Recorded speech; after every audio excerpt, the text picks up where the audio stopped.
우리 오늘은 로마서 한번 볼게요. 로마서 1장 16절에서 17절입니다. 로마서 1장 16절에서 17절 두 구절, 짧은 구절입니다. 자, 우리 한번 같이 읽어볼까요? 시작. 내가 복음을 부끄러워하지 아니하노니 이 복음은 모든 믿는 자에게 구원을 주시는 하나님의 능력이 됨이라. 먼저는 유대인에게요 그리고 헬라인에게로다. 17절. 복음에는 하나님의 의가 나타나서 믿음에 이르게 하나니 기록된 바 오직 의인은 믿음으로 말미암아 살리라 함과 같으리라. 아멘. 제가 이렇게 돈을 갖고 왔습니다. 좀 멀리서 이게 좀 너무 티가 나가지고 어떤 게 진짜 돈인지 보이시나요? 좀 이게 저희 집 프린트기가 별로 안 좋아서 생각한 만큼 별로 안 비슷하더라고. 내가 이걸 하면서도 집사님 다 아시겠다. 뭔가 좀 비슷해야 되는데 아시겠다. 그런데 우리 서지민 집사님 아직 잘 모르시는 것 같아. 집사님 이거 호치민에서 베트남에서 제일 큰 돈이에요. 예, 그죠? 50만 동. 이게 가짜죠? 가짜처럼 보이지 않나요? 그죠? 근데 이게 진짜 프린트기가 깨끗하고 그러면은 감쪽 같을 겁니다. 그리고 여러분 그거 아세요? 제가 사실은 이걸 100불짜리를 해보려고 했는데 100불짜리는 컬러 프린트에서 복사가 안 되더라고요. 아셨어요? 저는 그러니까 제가 몇 번을 했거든요. 근데 아마 그 지폐에 뭐 홀로그램이나 이런 것들이 그 복사하는 거를 이렇게 못하게 하나 봐요. 그래서 제가 이렇게도 해보고 저렇게도 해보고 했는데 한 3분의 1만 카피되고 그냥 다시 하얀색으로 나오고 그러더라고요. 그래서 야, 역시 미국 돈은 다르구나. 그냥 일반 칼라 프린터기는 복사도 안 되는구나. 집에서 해보세요. 칼라 프린터 있는 분들은 신기합니다. 네, 굉장히 신기해요. 하여튼 자, 이 둘이 비슷한 이제 지폐 같지만 분명히 차이점이 있고 다른 점이 있습니다. 우리나라의 이제 최초로 달러 위폐 감별 자격증을 따낸 그 우리은행의 신도섭 부장님은 이렇게 이야기를 하시더라고요. 이 가짜 지폐를 판별하려면 진짜를 제대로 알아야 한다. 누구라도 진짜 지폐를 수백 번, 수천 번, 수만 번 만져보고 보고 계속해서 관찰하면 진짜와 가짜를 분별하는 능력을 가질 수 있게 된다라고 이야기하시더라고요. 저는 이 말이 100번 맞는 말 같아요. 아무리 저에게 이 50만 동짜리 가짜 지폐가 저희 집에 10만 장이 있든 100만 장이 있다고 한들 그 중에서 한 장도 쓸 수가 없잖아요. 그죠? 위조 지폐를 사용하다가 적발되면 그대로 감옥행이잖아요. 아무리 많아도 위조 지폐는 휴지 조각에 불과하다는 것이죠. 그런데 우리 신앙에도 이렇게 진짜와 가짜 지폐를 구별하는 것처럼 이런 동일한 원리로 진짜 신앙과 가짜 신앙을 구별할 수 있는 원리가 있다고 저는 생각합니다. 이 진짜 신앙생활과 가짜 신앙생활 어떤 기준으로 어떻게 구별하느냐, 어떻게 진짜 신앙생활과 가짜 신앙생활을 나눌 수 있느냐 했을 때 저는 그 기준을 오늘 말씀에 나온 바로 복음이, 그 사람에게 복음이 있느냐, 그 신앙 안에 복음이 있느냐 복음이 없느냐, 그걸 보고 진짜 신앙과 가짜 신앙으로 구별할 수 있다라고 생각합니다. 똑같이 오늘도 우리가 예배당에 나와서 똑같이 찬양하고 똑같이 예배드리고 똑같이 말씀을 듣는 것 같지만 어떤 사람은 진짜 신앙생활을 하는 사람이 있고요, 어떤 사람은 안타깝지만 가짜 신앙생활을 하고 있는 사람도 있을 수 있다는 겁니다. 그리고 그 진짜와 가짜의 기준은 그 사람 안에 복음이 있느냐 없느냐로 구별될 수 있다는 것이죠. 저는 우리가 이제 계속 사도행전을 읽고 있잖아요. 사도행전에서 이 바울의 삶을 보면서 무엇이 그의 삶을 그토록 거침없이 그렇게 담대하게 주님의 증인으로 살아갈 수 있도록 견인한 걸까? 그 힘이 뭘까? 정말 궁금해요. 정말 나도 그것을 갖고 싶다라는 생각을 많이 했습니다. 근데 바울이 가지고 있던 그 힘, 그 담대함의 원천이 바로 이 오늘 말씀에 나온 복음이라는 것을 저도 알아요. 여러분들도 알 겁니다. 그리고 더 놀라운 사실은 저 역시도, 여러분 역시도 그 복음을 가지고 있습니다. 근데 더욱더 놀라운 것은 나도 있고 여러분도 있는데 왜 우리는 복음, 이 바울처럼, 이 사도 바울처럼 그렇게 살지 못하고 있는가? 그가 가진 복음과 내가 가진 복음이 다른 복음인가? 내가 알고 있는 복음은 가짜 복음인가? 그건 아닌 것 같아요. 복음이 뭡니까?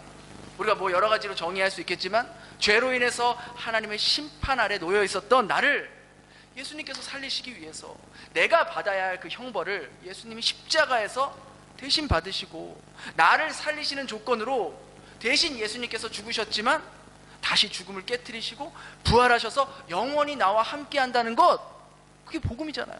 간단하게 말하면 저도 알고 있고 저도 믿고 있어요. 그런데 왜 나는 바울처럼 살지 못하는가? 복음을 믿는다고 하지만 나에겐 정말 그 복음의 능력이 나한테 있는가? 바울은요 자신의 서신서 곳곳에 이런 말들을 기록했어요. 내가 복음을 부끄러워하지 않는다. 왜냐하면 이 복음은 모든 믿는 자들에게 하나님의 능력이 되기 때문이다. 고린도전서에도 십자가의 도가 멸망하는 자들에게는 미련한 거지만 구원받는 우리들에게는 하나님의 능력이다 라고 그렇게 고백하고 있거든요. 그러니까 바울은 복음 이퀄 하나님의 능력, 복음은 하나님의 능력이다 이렇게 말하고 있다는 거예요. 여러분, 능력이 뭡니까? 어떤 일을 가능하게 해주는 힘이잖아요. 그러니까 바울은 그의 그 힘의 비밀을 알았던 거예요. 그 복음의 능력을, 그 힘이 얼마나 대단한지, 그 힘이 내 삶을 어떻게 이렇게 두렵지 않게 담대하게 해줄 수 있는 원천인지를 그는 알고 있었던 거죠. 그러니까 물론 바울이라고 해서 우리가 성경을 이제 많이 읽어본 분들은 바울이라고 한 번도 두려워해 본 적이 없던 게 아닙니다. 또 어떤 문제가 생겼을 때 염려하지 않았던 건 아니에요. 바울도 염려한 적이 있었고요, 두려워한 적이 있었고, 복음을 전할 때 내가 두려워했다, 내가 죽을 것 같다, 그런 어떤 이야기들도 많이 했어요. 그러나 그럴 때마다 그는 다시 한번 하나님께서 자신에게 주시는 이 복음과 이 복음의 능력을 믿으면서 주님이 보내주신 그 자리에서 죽기까지 순종할 수 있었던 것이죠. 그럼 다시 우리 삶으로 돌아와서, 그럼 우리가 가지고 있는 복음도 바울이 가지고 있는 복음과 동일한 복음이고, 동일한 복음이라면 그 동일한 복음이 가지고 있는 하나님의 힘, 하나님의 능력 또한 동일한 능력일 텐데 왜 우리 삶에는 바울과 같이 하나님의 능력이 나타나지 않고 있냐는, 저는 계속 거기서 참 질문을 하게 되더라고요. 왜 우리는 담대하게 예수님의 증인으로 살아가지 못하는 걸까?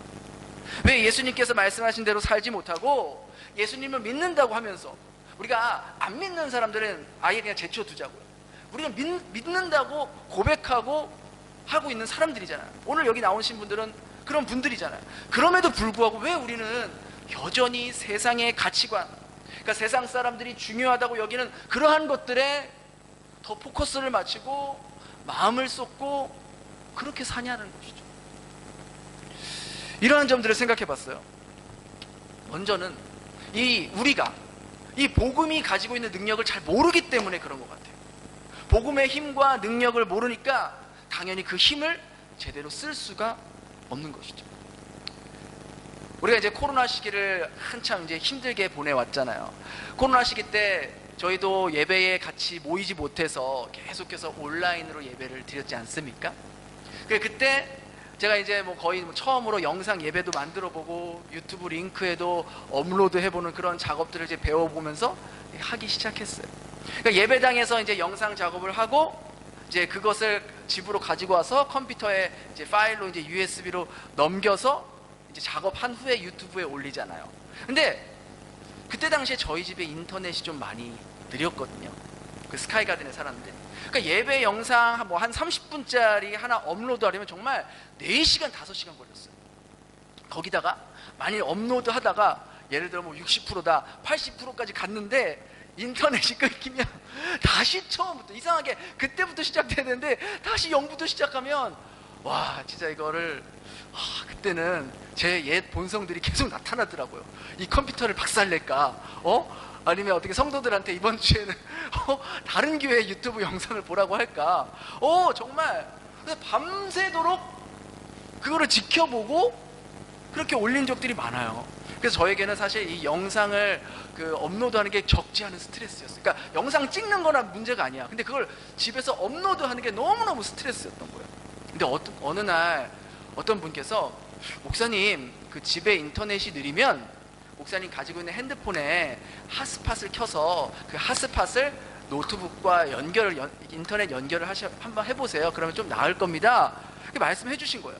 그러니까 저도 그 전까지는 핫스팟을 썼죠. 근데 핫스팟의 용도를 그저 와이파이가 안 되는 다른 사람의 이제 인터넷을 연결해주는 그 역할, 그러니까 내 기계가 와이파이 기기 역할을 해주는 그 정도로만 생각했지, 이렇게 집에서 인터넷으로 연결해보려고는 안 했어요. 근데 그분 말대로 제 핫스팟을 켜고 이제 노트북에 와이파이 이제 명단이 뜨잖아요. 그래서 이제 그걸 잡고 하니까 웬걸, 정말 거짓말이 아니라 업로드가 10분, 20분 만에 끝나버리는 거예요.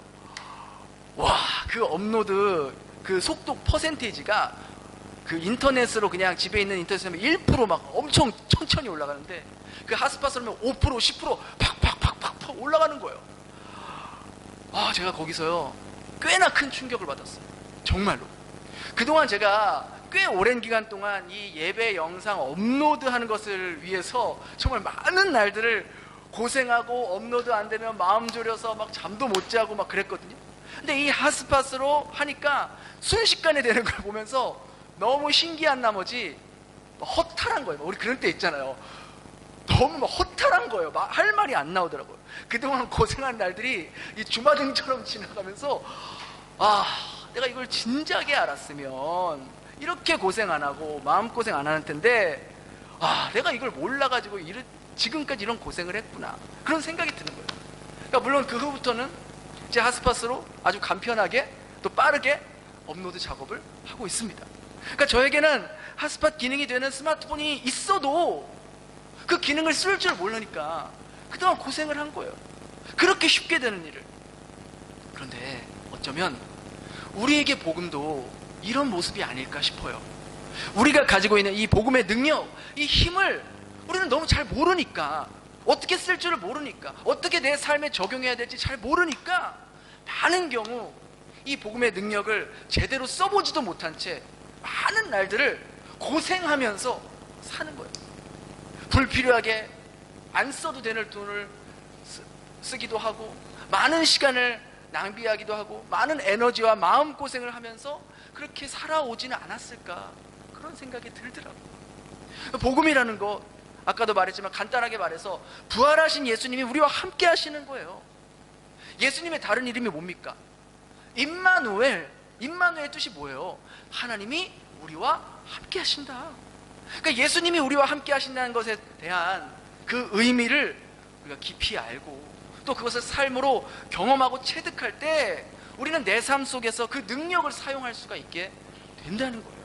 마치 제가 핫스팟을 사용한 그날부터 이제 집에 인터넷이 들으면 여지없이 바로 켜가지고 바로 하는 거예요. 바로 사용하는 거죠. 그렇게 사용하는 것처럼. 그래서 먼저는 우리가 이 복음의 능력이 어떤지를 알아야 하잖아요.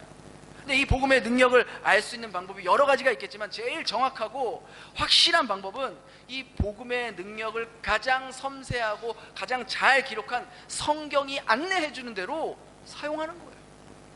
성경은 복음 사용 설명서와 같아요. 복음 사용 설명서. 복음이 어떤 능력을 가지고 있는지, 복음을 어떻게 사용해야 하는지, 복음을 사용할 때 주의해야 할 점은 무엇인지, 마치 우리가 제품을 사면서 사용 설명서를 읽는 것처럼 이 복음에 대해 자세하게 기록되어 있는 것이 성경이에요. 그래서 우리가 이 복음에 대한 능력을 알고 그 아는 능력을 내 삶으로 만들고 하기 위해서는 이 성경을 부단히 가까이 하셔야 돼요. 여러분 오늘 아침에도 그렇게 말씀을 읽고 나오셨습니까? 가까이 하는 방법밖에 다른 방법이 없어요. 여러분 스마트폰 다 사용하시죠? 2G 사용하시는 분 없으시죠? 스마트폰 다 사용하시잖아요. 여러분 근데 스마트폰 구입한 다음에 그 사용 설명서 읽으신 분 계세요? 뭐 예를 들어 요즘 나온 S24니 23이니 Z 플립이니 해서 그 설명서 꼼꼼하게 다 읽으신 분 계세요? 여러분 스마트폰 사시고 그 설명서 읽으신 분 계시냐고요?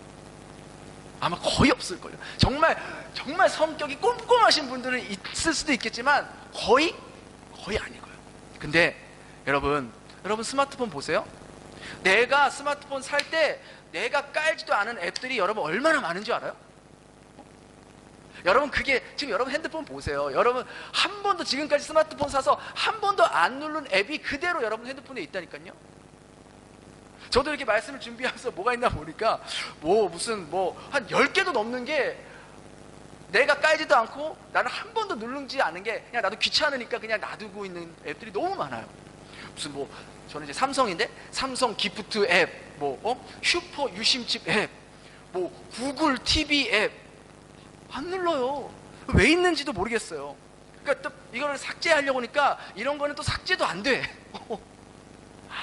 아마 여러분 폰에도 똑같이 있을걸요?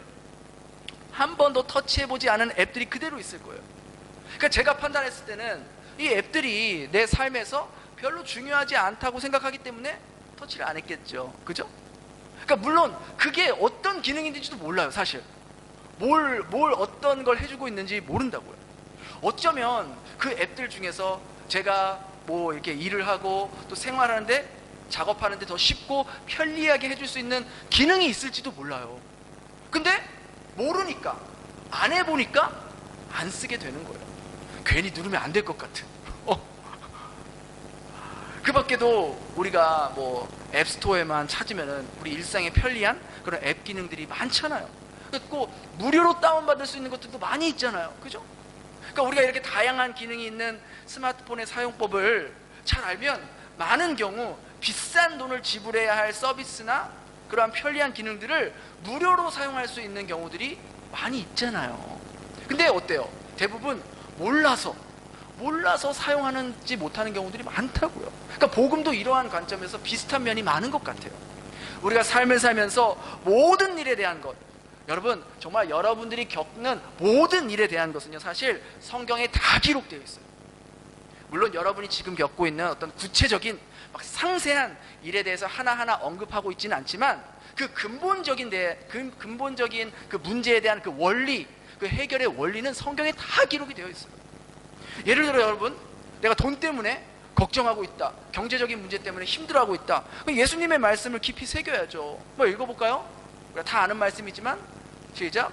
그러므로 염려하여 이르기를 무엇을 먹을까, 무엇을 마실까, 무엇을 입을까 하지 말라. 이는 다 이방인들이 구하는 것이라. 너희 하늘 아버지께서 이 모든 것이 너희에게 있어야 할 줄 아시느니라. 여러분 우리 말씀 알아요. 암송도 해요. 근데 정말 내 삶에 적용하냐고요? 이거 내 거로 만드냐고요? 그렇지 않잖아요. 알면서도 우리는 돈 걱정을 해요. 알면서도 염려해요. 내 걸로 만들지 못하고 있는 거예요. 어떻게 사용해야 되는지는 모른다는 거예요. 여러분 많은 분들이 또 남편의 영혼 구원에 대해서 많이 우리가 기도하고 힘들어할 때도 있잖아요. 그러면 여러분들이 베드로전서 3장 1절을 깊이 생각해 보세요. 한번 같이 읽어볼까요? 시작. 아내들아 이와 같이 자기 남편에게 순종하라. 이는 말로 말미암지 않고 그 아내의 행실로 말미암아 구원을 받게 하려 함이니 너희의 두려워하며 정결한 행실을 봄이라. 그러니까 여러분들이 정말 예수님을 사랑하면 여러분들의 가정에서 언행이, 남편에 대한 언행을 보고 정말 나는 예수를 믿지 않지만 정말 내 아내가 예수를 믿는 게 본이 될 정도로 참 본이 된다, 그런 마음을 갖게 된다는 거예요. 여러분의 행실로 말미암아. 자녀 문제 때문에 많이 힘들어하잖아. 그럼 이 자녀 어떻게 키울까 고민하지 마시고 말씀을 보라고요. 읽어보겠습니다. 시작. 또 아비들아 너희 자녀를 노엽게 하지 말고 오직 주의 교훈과 훈계로 양육하라. 오직 학원을 돌리고 과외를 시키고 양육하라 그래요? 주의 교훈과 훈계로 양육하라. 여러분에게 앞으로 무엇을 선택해야 될지 모르겠고 지금 여러 가지 중대한 결정을 해야 될 그러한 사안이 있어서 고민하고 정말 지혜를 구하고 있습니까? 야고보서를 읽어야죠. 한번 읽어볼까요? 시작. 너희 중에 누구든지 지혜가 부족하거든 모든 사람에게 후히 주시고 꾸짖지 아니하시는 하나님께 구하라. 그리하면 주시리라. 다 있어요. 심지어 목사님 우리 크리스찬들은 주식 투자해도 돼요? 코인 투자해도 돼요? 우리 지난주에 우리 남성교회 모임에서 그런 경제적인 것들에 또 이렇게 막 나와가지고 뭐 주식 투자다, 뭐 코인 투자 막 이렇게 얘기 나왔는데 저한테 물어보면 제가 뭐라고 답할 것 같아요? 그거 왜 하시려고 하세요? 그거 하시려는 동기가 뭐세요? 그거 하려는 이유가 있잖아요. 결국 깊이 들어가면 부자가 되고 싶거든요. 돈을 벌고 싶거든요. 그럼 저는 이렇게 이야기하겠어요. 우리 디모데전서 6장 8절에서 10절 좀 작지만 같이 읽어보겠습니다. 시작. 우리가 먹을 것과 입을 것이 있은 줄 족한 줄 알 것이라. 구하려는 자들은 시험과 올무와 여러 가지 어리석고 해로운 욕심에 떨어지나니 곧 사람으로 파멸과 멸망에 빠지게 하는 것이라. 돈을 사랑함이 일만하게 뿌리가 되나니 이것을 탐내는 자들은 미혹을 받아 믿음에서 떠나 많은 근심으로써 자기를 찔렀다. 여러분이 어떤 문제든지 다 물어보세요. 제가 성경에서 다 뭐 하나하나 막 꼼꼼하게는 못하더라도 그 큰 원리에 대해서는 다 성경에 나와 있습니다. 다 나와 있어요. 뭐 술, 담배, 뭐 게임 다 나와 있습니다. 다 나와 있습니다. 이 밖에 우리의 삶의 문제들, 우리가 만나게 될 일들에 대해서 어떻게 대응하고 살아가야 될지 하는 큰 대원리, 그러니까 하나님의 백성이 살아가는 원칙은 성경에 이미 기도할 필요도 없어요. 물론 기도를 하지 말라는 게 아니라 이미 하나님이 다 기도 응답으로 성경에 다 기록을 했다고요. 그러니까 물어보지 마세요. 하나님 저 어떻게 해야 될까? 성경 보면 하나님 대답이 다 나와 있어요. 이미 사실은. 근데 우리가 그렇게 하지 못하는 이유가 뭐겠어요? 첫째는 그 말씀을 모르기 때문에, 잘 모르기 때문에 말씀대로 살지 못하는 거고, 두 번째는 아마 저는 이게 더 많은 것 같아요. 말씀을 알아도 말씀보다는 내 마음과 내 감정과 내 유익대로 하고 싶은 나의 고집 때문이에요. 사실 이게 더 큽니다. 그래서 사실 우리 삶에, 여러분 보세요. 우리 삶에 여러 가지 고민과 염려, 걱정 대부분은요, 우리가 복음대로 하나님 말씀대로 살고 있지 않기 때문에 빚어진 그 일이 나를 찌르고 나를 힘들게 하고 나를 고통스럽게 하는 일이 훨씬 더 많습니다. 물론 복음대로 살려고 했음에도 불구하고 때로는 우리에게는 어려움이 있고 아픔이 찾아올 때도 있어요. 근데 이런 것은 정말 하나님의 특별한 섭리와 계획 안에 있는 것들이죠. 그런데 우리가 한번 솔직히 한번 생각해 보자고. 우리가 지금 걱정하고 있고 염려하고 있는 것들을 찬찬히 생각해 보면 결국 복음대로 성경 말씀대로보다는 내가 원하는 대로 되지 않기 때문에 답답해하고 짜증내하고 힘들어하고 걱정하고 염려하는 경우들이 훨씬 더 많다. 만일 우리가 기록된 하나님의 말씀을 온전히 신뢰하고 우리 삶의 모습을 하나님의 말씀대로 맞추기 위한 노력을 한다면 제가 분명히 장담하건대 여러분들의 삶은요 굉장히 심플해질 겁니다. 굉장히 심플해질 거예요. 많은 영역에서 여러분들은 염려나 걱정보다 평안한 마음을 갖게 될 겁니다. 그리고 그 평안한 마음은 자연스럽게 다시 나의 자녀들과 나의 가족들과 나의 주변 사람들에게 흘러가게 되어 있어요. 일례로 여러분들이 지금 가지고 있는 자녀에 대한 기대를 조금만 내려놓고 그 자녀에 대한 그 미래를 하나님께 맡기는 연습을 해보세요. 여러분, 내가 키우면 내 수준 정도, 내가 기대했던 만큼밖에 자라지 않지만 하나님께 맡기면 하나님의 수준으로 하나님이 기대하신 만큼 아이가 성장한다고. 여러분, 내 수준이 높습니까? 하나님 수준이 높습니까? 내가 기대하는 게 클까요? 하나님의 기대가 클까요? 이건 물어볼 필요도 없는 문제잖아요. 당연히 하나님의 수준과 하나님의 기대가 훨씬 더 크고 높죠. 그러니까 여러분들 지금 우리 아이들 영어, 뭐 수학, 국어 뭐 점수가 기대했던 것만큼 잘 안 나와도 막 너무 걱정하지 마세요. 염려하지 마세요. 그것보다 그 국어, 영어, 수학 잘 따라가지 못한다고 염려하기보다 우리 아이가 하나님을 잘 따라가지 못할까, 그 사실에 더 염려를 해야죠. 물론 이것도 하나님께 맡겨야 될 문제이긴 해요. 여러분들의 자녀가 원하는 점수나 원하는 대학에 못 간다고 해서 그 아이의 삶이 무너지거나 망하는 게 아니에요. 어떻게 되지 않습니다. 많은 경우 우리가 원하는 대로, 혹 아이가 원하는 대로 되는 것이 오히려 때로는 그 아이의 삶에 독이 될 때가 더 많다는 거예요. 많은 부모님들이 그걸 내려놓지 못하니까 얼마나 아이들 때문에 휘둘립니까? 그 대신에 복음이 가지고 있는 능력들에 대해서 더 아이와 나누시고, 또 부모인 내가 먼저 그 하나님의 말씀대로 살려고 하는 그 모습을 가정에서 보여주세요. 여러분, 지금 우리나라가 얼마나 심각하게 지금 빠르게 반성경적으로 변해가고 있는지 아세요? 아직까지 우리나라에서는 이제 동성애 결혼이 법적으로 인정받지 못하고 있잖아요. 근데 지난달에 어떤 일이 있었냐면, 동성애 부부가 법적으로 인정을 못 받으니까 이제 두 사람 다 각자 의료 보험비를 이제 내야 되는 거예요. 원래 이제 뭐 남편, 아내 이랬으면 뭐 피부양자 자격으로 한 사람 것만 내면은 이제 거기 있는 식구들은 다 혜택을 받을 수 있는데 너희들은 안 된다, 그렇게 이제 했거든요. 그래서 이거를 이제 동성애 결혼한 그 부부가 이제 아니다 하고 이제 그거를 이제 부당하다 한 거예요. 그래서 그걸 진짜 실제로 대법원에서 검토를 하는데 1심에서는 이 동성 커플들이 졌어요. 근데 2심에서는 동성 커플이 이겼어요. 이제 마지막 대법원 선고만 남아있는 상황이에요. 여러분, 만약에 이거는요, 동성애를 뭐 합법화한다고 훨씬 더 빠르게 지금 나아가고 있는 법이거든요. 그러니까 이게 통과되면 차별금지법을 훨씬 앞서서 그냥 동성애 커플은 인정한다는 건 물론이고 일반 부부들이, 일반 가정들이 누리고 있는 권리들을 다 받게 된다는 거예요. 여러분 보세요. 이 의료보험비가 통과되면 나머지 것들은 줄줄이, 왜 이건 되는데 왜 이건 안 되냐, 왜 이건 되는데 안 돼, 다 되는 거예요. 다 통과되는 거예요. 인권이라는 이름으로. 아무리 우리가 인정하지 않는다 해도 나라에서 이걸 법으로 제정하면 우리가 막을 길이 없어요.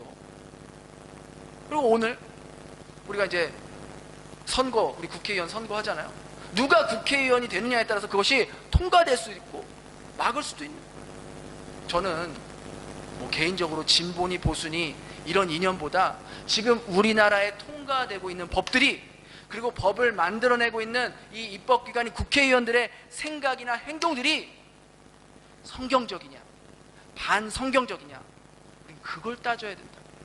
그냥 이념 논리에 빠져서 무조건 한 편만 듣고 내가 지지하지 않는 다른 편은 무슨 말을 해도 믿지 않고 반대하고, 그럼 우리나라 망하는 길로 가는 거예요.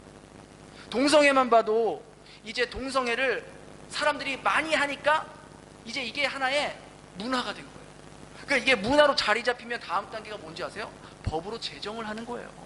법으로 제정하면 더 이상 반대하고 싶어도 반대도 못하는 거예요. 반대하면 그 사람은 법을 위반하는 거예요. 법을 인정하지 않는 거잖아요. 강단에서 제가 동성애는 죄입니다, 하나님 말씀에 반대하는 겁니다 라고 설교하면 범법행위가 되는 거예요. 처벌을 받는 거예요. 구속도 될 수 있겠죠. 뭐 지금 이미 유럽 국가에서는 이미 벌써 그게 진행되고 있는데, 그런 상황이 우리나라의 코앞까지 온 거예요. 분별해야죠.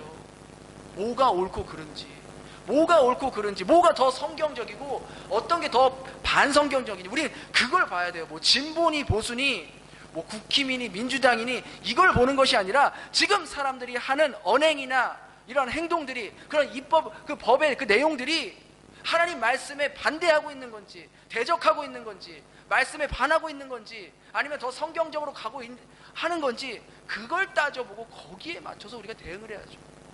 그냥 무조건 이념에 빠지는 것이 아니라. 여러분, 사진 보이세요? 이게요, 경기도 어느 한 학교 게시판에 실제로 게시된 내용입니다. 보이십니까? 저게 뭐냐면은요, 학교 내에서 학생들이 이제 이성 남녀공학인 것 같아요. 남녀공학인데 스킨십을 어디까지 포옹해 주냐, 학교 안에서 1단계 손잡기, 2단계 팔짱 끼기, 3단계 일반적인 포옹, 4단계 뽀뽀, 5단계 그 이상 뭐예요? 성관계 말하는 거예요. 저걸 학교에 왜 붙입니까? 그 위에 보니까 파란색 글씨로 뭐라고 써 있는 줄 아세요? 학교장 간담회와 학생 자치회의 결과를 통해 이런 지도 기준을 정했습니다. 이거를요, 그냥 학생들이 만든 게 아니라 교장이 선생님들과 논의해서 저런 결정을 내렸다는 거예요. 가뜩이나 이러한 부분에 예민한 청소년 아이들에게. 근데 더 문제는 뭔지 아세요? 어떤 부모도 왜 이걸 이렇게 결정했습니까? 항의하는 부모가 없다라는 거예요. 학교에서 이런 행동을 하고 있다는 게 말이 됩니까? 지금 여러분들의 자녀들이요, 이런 문화와 이런 사회 속에서 매일매일 몇 시간씩, 모르긴 몰라도 이 베트남은 더 심할걸요? 더 심하지 않겠습니까? 매일매일 5시간, 6시간, 7시간씩 이런 문화 속에서 지내고 있는 거예요. 여러분, 그런 상황 속에서 우리 아이들의 영어, 수학, 과학 점수가 좀 올라가고 떨어지고, 이것이 그렇게 물론 뭐 중요할 수도 있어요. 근데 정말 이 아이의 삶의 정체성에 정말 중요한 문제일까요? 혹시라도 내 자식만 아니면 됐지라는 혹시 그런 생각을 하고 계신가요? 과연 그 안에 내 자식이 포함 안 될 거라는 그 자신을 어떻게 하십니까? 여러분, 지금 청소년들을 설문조사한 결과 결혼하지 않고 동거를 할 수 있다고 생각하는, 얼마든지 결혼 안 하고 성관계를 할 수 있다고 생각하는 아이들이 82%라고. 10명 중 8명이 결혼 안 해도 얼마든지 그냥 살다가 헤어질 수 있다고 생각하는 거예요. 결혼하지 않고도 아기를 가질 수 있다가 무려 60%예요. 더 놀라운 것은 동성 결혼도 허용해야 한다가 52%입니다. 동성애를 동의한다, 동성 결혼을 허용해도 괜찮다가 아니에요. 동성 결혼도 허용해야 한다. 해야 한다. 2명 중 1명은 그걸 법으로 만들고 그렇게 동성 결혼한 것을 찬성하고 축하해주고 지지한다. 그러고 있다는 거예요. 그러니까 죄라는 인식이 없는 거예요. 그냥 문화예요, 얘네들한테는. 여러분, 우리들의 자녀가 학업 점수 떨어지는 것을 두려워하지 마시고, 정말 동성애가 여러분들 자녀의 교과서에, 우리 이제 조금 아직 더 어린 애들 누가 있어요? 뭐 유주나 유진이나 얘네들이 이제 청소년 되면 교과서에 동성애도 하나의 문화예요. 동성애도 하나의 사랑의 방식입니다. 여러분, 이걸 가지고 뭐라고 하면은 그거는 나쁜 거예요. 이건 또 하나의 가정의 모습입니다. 이렇게 우리 아이들 교과서에 실릴까? 그게 두렵습니다. 그렇게 안 되려는 법이 있습니까? 우리 아이들은 스펀지처럼 분별력 없이 빨아들이잖아요. 그러니까 여러분들이 필터링을 해주셔야죠. 가장 중요한 건 여기 있는 엄마 아빠의 모습이에요.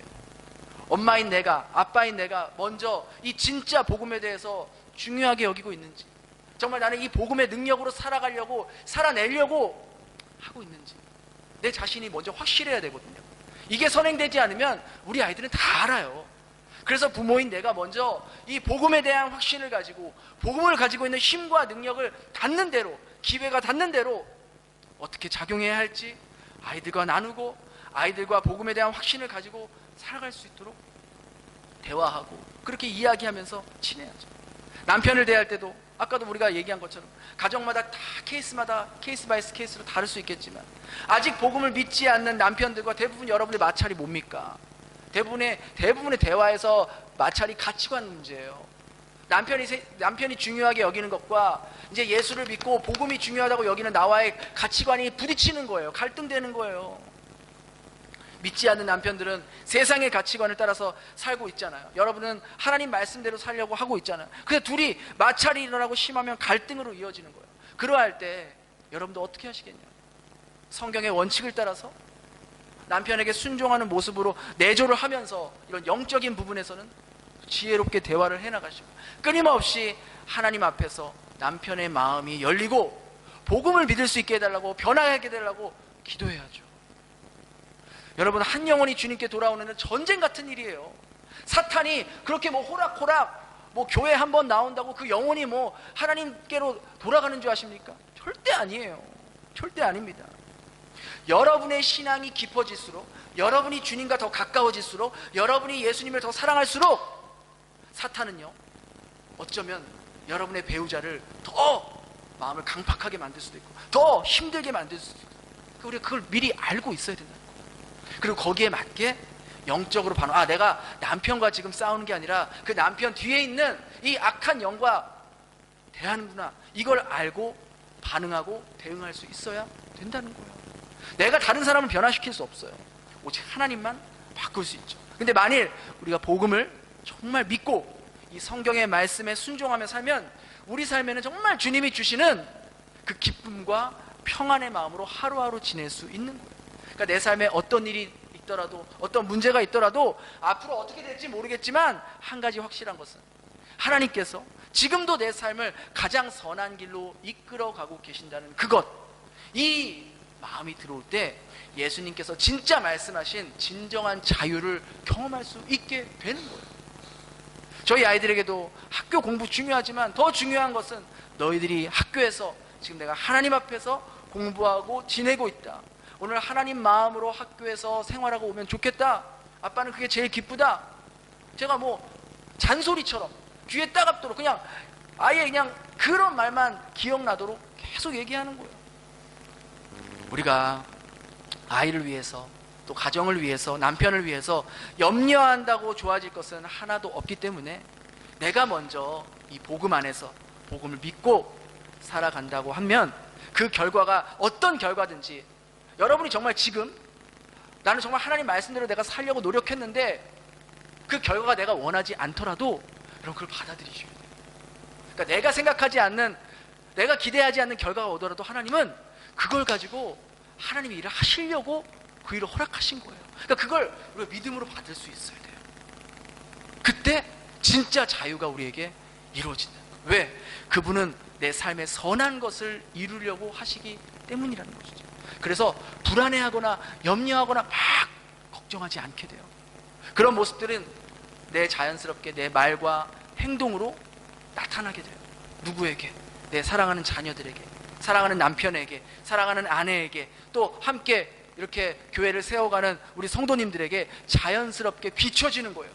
저는 바라기를 우리 베델교회 성도님들이 이 복음에 대해서 더 깊이 알게 되고 이 복음이 가지고 있는 하나님의 능력을 여러분의 삶에 적용하고 사용될 수 있길 바랍니다. 지금까지 이 복음을 믿고 있었지만 지금 이 순간부터 그 믿음이 더 확실해지기를 바라고, 예수님께서 성경에 기록한 그 수많은 약속들이 그저 그냥 뭐 쓰여진 게 아니라 오늘 나를 향한 진짜 약속, 그것을 성취되는 그것을 보고 살아갔으면 좋겠어요. 아마 그러면요 여러분 절대로 가만히 있을 수가 없어요. 그런 걸 내가 경험하면 누가 시키지 않아, 전도하라고 시키지 않아도 내가 지금 내 마음이 너무너무 기쁜데 내가 이거를 전하지 않으면 견딜 수가 없는데, 너무 좋은 게 있어서 기쁜데 어떻게 안 전할 수 있겠어요? 어떻게 그런 마음과 모습이 흘러가지 않겠습니까? 이게 바로 복음이 가지고 있는 놀라운 능력입니다. 그래서 저와 여러분들이요 이 복음으로 인해서 놀라운 능력, 놀라운 삶으로 변화될 수 있기를 예수님 이름으로 축원합니다. 우리